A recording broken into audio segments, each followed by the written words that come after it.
if you just launch your e-com store and you just like, this is the first go at the business, prove it out, prove a concept. You need sales, you need people buying your stuff.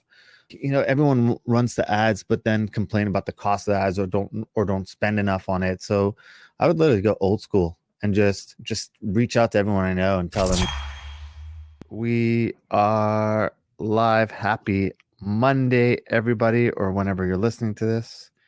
Hope you had a good weekend. We are back to consistently doing this. This is the Ask Jason show, joined by the lovely Megan, as usual. Or just field your questions, answer any questions on business, life, or whatever you want to talk about. Marketing, we're here to help. So put your questions in the comments. And if we don't have time for it, we go through the questions and we just add them to the next week's call. So you could send them in to us as well. So I think we're ready to go. Let's jump into this. Let's get the week off right. Got some work to do. Got some funnels to launch. Let's go. All right. Okay, the first question of the day is from Joe. What should I not expect to get out of a coaching program? What should you not expect to get out of a coaching program? By the way, anytime you repeat a question, and I'm becoming increasingly aware of the fact that I do this sometimes, it's a stalling mechanism, and you don't need to actually repeat the question. You know exactly what the question is. And if you're repeating it, it's because you're stalling in your own head. So I just caught myself. So you get to see live coaching on here. I'm going to add value to you. If you ever do that, your spouse asks you a question, your boss asks you a question, and you're like, well, what was that again? Or you're like, where is the report? Where is the report? It means you're stalling and you don't know. So I got to think about this. And instead of repeating the question back let me think for a second. Look, you get what you put in. I think a lot of times people have unrealistic expectations. They're going to go in and like a drug, they treat their coach like a drug or antibiotic or some sort of, I'm just going to cure you and this is going to fix you, and you're going to come into a coaching session and get fixed like that's going to happen. I think that's you don't get that out of a coaching program. A coaching program is designed to really help you think. If you want done for you, hire an agency. If you want a coach that could help point you in the right direction, obviously show you the way with a lot of different things, but they're not going to do the work for you. So one thing you have to understand is, as a coach, the hardest part for me was when I first started was watching these people come into the coaching program and they just wouldn't do the work. And then I would get really annoyed. And Megan, you and I have had a conversation about this. How come they're not showing up at the call? How come they're not doing this? What's going on? And the cardinal rule of coaching is you can't want it more for your client than they want it for themselves. That's true even for our agency side of things. Sometimes we care more about the business than our own clients actually care about the business.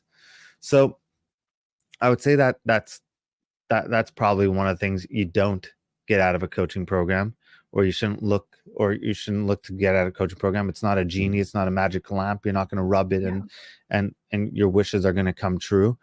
I think if you go into it with clear understanding of where you need the help, and you learn to articulate the questions succinctly, and you could ask them clear and precise questions, then you'll get everything you want out of the coaching program, but the implementation is on you.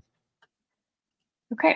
I have just launched my e-commerce clothing business. What is the number one thing? What is the number one thing that I should be focusing on and putting all my efforts towards in order to be successful? And this is from Sarah. I don't know where you're at, Sarah, in terms of a business proof of concept, but I'll answer it in a couple of ways. One is, if you just launch your e-com store and you just like, this is the first go at the business, prove it out, prove a concept. You need sales, you need people buying your stuff. Everyone runs the ads, but then complain about the cost of the ads or don't spend enough on it. So I would literally go old school and just reach out to everyone I know and tell them, this is what I launched. This is the brand. Tell me what you think. I'd go sell it.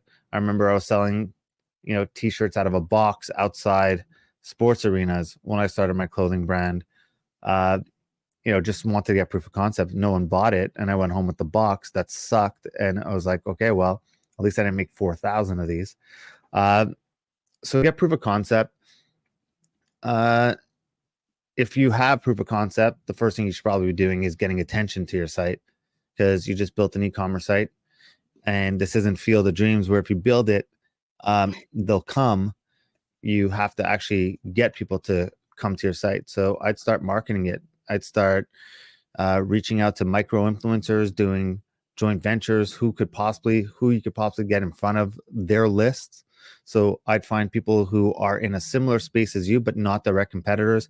Example, Megan's wearing a hat. If you sell hats, and you know someone who sells hoodies, maybe do some sort of collab, do a team up, say, hey, look, I'm just getting off, or find some way to add value where you get access to their lists, because you don't have a list right now. And the first thing you need to do is start building your list. So find people who could partner with you, who could get you in front of the right people.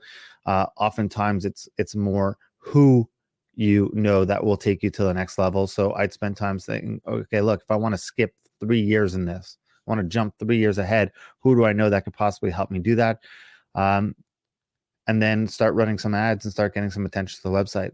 But if I was just starting, I'd get proof of concept. If you already have proof of concept, people like your stuff, and now you just decide that you're going to build an online store, or you had a retail location and you were constantly selling out of your retail location. Now you're starting off an e-commerce store. I would start getting attention as fast as possible to the site. Okay. What is a unique but effective way to use direct mail? Something other than a flyer or like a postcard. And this is from Xavier. Again, it depends on what industry you're in. We just literally filmed a whole content training around direct mail for our mastermind clients and one-on-one clients. So if you're interested in that, you could reach out to us, and we'll give you access to the entire playbook. But I'm not going to leave you with just selling you the answer. I will give you some practical answers. I mean, from an agency side of things, we've sent out toy soldiers in the mail saying we're fighting for your business. And we've sent like literally thousands of toy soldiers to like a client, they became a client. So an $8 Amazon order turned into almost $100,000 client. Talk about ROI. You could send boomerangs in the mail to past clients and say, hey, we want you back. And it's just cute ways of getting in front of people. The whole point of direct mail is when you're seeing an ad, look, it's to sell the next stage that you're in. So if you've never heard of them, if they've never heard of you before, there's only two ways you can get in front of them. One, an ad, or you could cold call and you could show up to their office. You could do a lot of different things, but keep in mind, you probably have competition that's doing a lot of those things also. So one way to stand out is actually send direct mail. So you could send like a shoe in the mail and say, hey, just trying to get my foot in the door. Like literally something like that. If you're brand new with a note and you set in a FedEx box, you put it in like a gold envelope. You put your sales letter in a gold envelope. Something just stands out that makes you different than everyone. I like using bigger envelopes, bigger and colorful envelopes, because when they get stacked on someone's desk, you don't fit in with all the other little envelopes that are there. You stand out.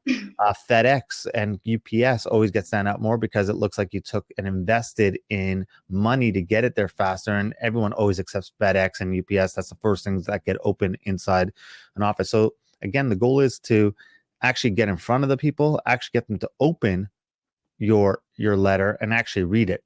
Once they did that, now they heard of you. Now you have follow-up techniques. There's different follow-ups that you could do. The boomerang's a win back. A win back is something like you lost a client and you want them to come back, or things like that. So there's all different ways. And literally, like I said, I mean, I'm actually we did a shorter version for our group clients, and now I'm in the process of filming a longer, like really, and giving away every swipe, like every letter that goes with a different direct mail piece inside there. So if you're interested in learning about that, just reach out to Megan, or DM me and say you're interested in this, or comment below, and we'll reach out to you and show you what that looks like. But those are some different direct mail pieces that look differently than just sending a letter in the mail saying, hey, love your brand, really want to work with you. So again, it really depends on the type of industry you're in and what you could do to be clever to get in front of those people. Yeah. Okay. Okay, this is from Laura. I have an ad agency and every client I get seems to be a bigger pain than the one before. Yeah. What can I do? What can I do to better vet a potential client? Red flags on you, not the clients. You keep onboarding bad clients. So if you keep onboarding bad clients, I like the question because, and I'm not going to be hard on you. Who asked this question? Laura. Laura, I'm not going to be hard on you for asking this question because you've realized it. And you're not just saying, hey, clients suck. What can I do? Like, I hate clients, right? Or every client I have is just really bad. What's wrong? What's wrong with clients? You're actually noticing that it's on you and you need to qualify better. So I think it starts with looking at who your best clients are, right? Who's that perfect client that if you're like, man, if I had 100 of these, smooth sailing, everything would be easy. I mean, uh, Megan and I talk about this with our agency, right? About who, which client is this or which client we want less of, or what clients we want more of. The ones we want more of become that's your targeting. What do they all have in common? What is it about them that you love? I run the agency. I'm a CEO of the agency, so I'm a little bit disconnected from a lot of the day-to-day stuff. So I ask Megan, I'm like, hey, Megan, you have direct contact with a lot of the different people. I ask our media buyers, hey, you have direct contact with a lot of them. Which ones do you love? Okay, why? And I ask them too. Okay, why do you love them? And chances are they'll all say the same thing. And you're like, cool. What about that list? And then I start circling. Okay, so this is client A that Megan loves. This client C that Megan loves. This client like F that Megan loves. All right, start circling all the things in common that those have. Maybe they're a little bit different. Maybe it's like Paul always sends me cookies, every month saying thank you. Cool. Not every client's going to do that, so strike that. We're not going to just qualify people based off us sending us gifts, but they say thank you. They're polite. They're courteous. They have reasonable expectations, and you start looking at everything that they have across those clients that they have in common, and you make a list. And you're like, cool. Now, how do I qualify? How do I search that out? How do I find that out in people before they even come to us? If I do a sales call, most of the time I spend time discouraging them from hiring us because I want them to understand there's a long tail approach. A lot of people come in, they hire an agency and they think, all right, within the first 15 days, where's my money? How come I'm not making millions and millions of dollars? What's going on? And you start looking at that, and then it's like, okay, well, how many agencies have you worked with? They're like, 6 in the last 5 months. Okay, in the beginning, you're like, okay, cool. I'd love to be 7th in your last. Yeah. But you start to realize you're never going to be 7th in your last, right? Like you're just going to be 7th, and then you're going to be a giant pain in our ass. So, cool. You worked with 6 agencies in the last 5 months. You better have a good reason, otherwise you're a red flag, and it's not going to happen. A lot of times we take on clients that we may not be able to help. Everyone's guilty of this when starting off because you want the money, you want to build the experience, you want to be able to get something. So you take on a client, you're like, I'm unsure if I could really deliver, but let's do it. And then you get into a fighting match. You take on clients that don't know their own goals, they don't know their own numbers, they don't know what they really want, right? So you have to kind of go with, what do you want what's your perfect client, and then how do you qualify around that? If you're just starting off, think about what your perfect client would be. You don't have to get it right, but think about that, and then think about, okay, well, look, if I had 70% of these things, or just 50% of these things on my list, would I be okay with that client? Yes. Cool. Okay, well, then you could lower your criteria in the beginning. And then it also doesn't hurt to have a red flag list. Okay, I'm going to ask client these questions. If they answer like this, red flag. Certain questions get weighted more, but 3 red flags and you're out. And I'll never touch you as a client. We have questions over it's really 1 red flag and you're out. So okay. Okay. So my question of the week, what is something that's work related that you cannot live without to get through your day-to-day life? Megan. Oh. I wasn't ready for that. She's gonna use that. She's gonna use that on our performance review at the end of this Okay. year. This is now I will live keep and that in recorded. mind. Live and recorded. No, having a great team is completely not talked enough about. You need a good team. It allows you to go focus on growing and doing what you need to do. And as a business owner, there's nothing more important than that. I could talk about tools and software, right? But my goal is to get out of the software now. So I find a cool tool in software. I'm like, cool, I can't live without Slack. Guess what? I'm trying to figure out how to live without Slack now. Yeah. Trying to figure out how I don't have to be on Slack. So I moved to Telegram. I'm like, cool, Megan, if anything urgent pops up, hit me in Telegram, right? Guess what's going to happen? As the team grows and Telegram becomes the team communication side, I'm going to be like, this is annoying. How do I get out of that? Megan, you're the only one allowed to text message me. Let's move to text. Yeah. And then I'm going to be like, I hate text. So every cool tool that I like, my goal is to eliminate being in the weeds on a lot of day-to-day stuff and be able to check in. So there's tools that, yes, I can't live without. Even if I want to check it, email, obviously, my phone, Slack. But the truth is, nothing replaces having a great team. Okay. I now hedged myself and said team. So when come performance review, I'm like, hey, that team doesn't mean you. No, I'm just kidding. Megan's incredible. Everyone should go get it, Megan. Aw. Don't take this. All right. Yeah. Well, it looks like that is all our questions for this week. Cool. Well, we on next week? There's 1 week that we are off. I think it is next week that I think maybe next week that we're off. Nope. Yeah, next week I will be out of the week after. Yeah, the week after. So we are back next week. If you have any questions, put them in the comments below. We will get to them next week. And yeah, happy December. It snowed a lot here overnight, so I'm looking at a lot of snow. It's really bad. Wow. Hate it. Need to get out of here. If you're in sunny weather, I hate you. Enjoy it and think of me when you're at the beach. But all right. Have a great day. Bye.